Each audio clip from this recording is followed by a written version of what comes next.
Bonjour les amis, jusqu'à présent je vous ai parlé de la dimension martiale du Tai Chi. Aujourd'hui je vais aborder la santé. C'est évidemment un sujet très important, la santé. Commençons d'abord par un exemple.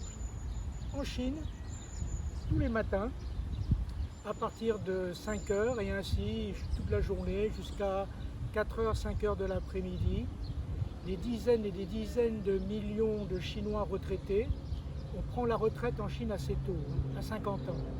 Donc des dizaines de millions de Chinois retraités vont dans les parcs et s'adonnent à leurs activités favorites.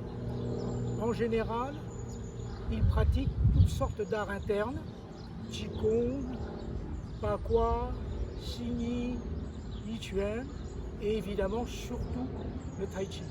Quel Tai Chi? Le Tai Chi Yang, qui est évidemment celui qui est le plus populaire. Et qu'est-ce qu'on observe? On observe que toutes ces personnes, hommes et femmes, sont d'un certain âge, certains entre 80, 90 ans, voire même au-delà, et qui s'entraînent d'une manière ludique et conviviale, en groupe, qui s'amusent, qui sont contents, qui sourient, qui rigolent, et qui en même temps pratiquent, font bouger leur corps. C'est le secret de leur santé. En France, chez nous, qu'est-ce qui se passe?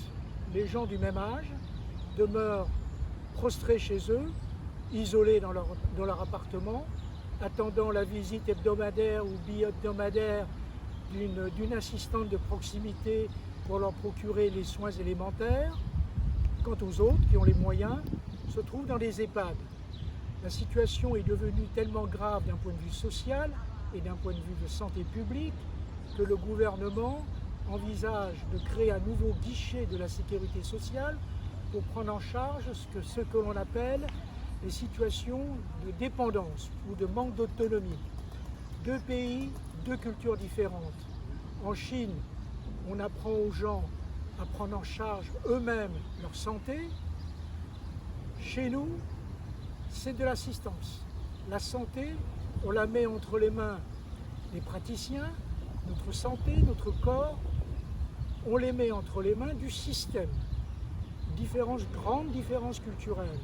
Pour expliquer cette différence culturelle, en Chine, il faut savoir qu'il y a maintenant 8 siècles, un ermite taoïste qui s'appelle Zhang Sanfeng, dont je vous ai déjà parlé, qui avait pour objectif, comme tous les taoïstes d'ailleurs, la recherche de la longévité.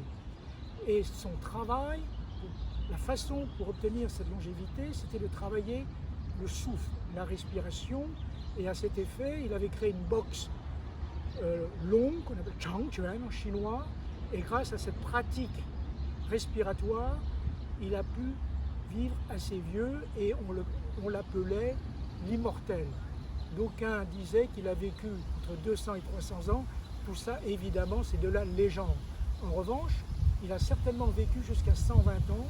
Et dans le contexte économique et social de l'époque, c'était évidemment un exploit. Or, cet exemple historique, culturel chinois, aujourd'hui influence encore la pensée des Chinois. La pensée des Chinois, c'est que le problème de la santé doit être traité à un niveau préventif et non à un niveau curatif. Éviter de tomber malade plutôt que de se laisser tomber malade et ensuite être entre les mains de praticiens ou de médecins.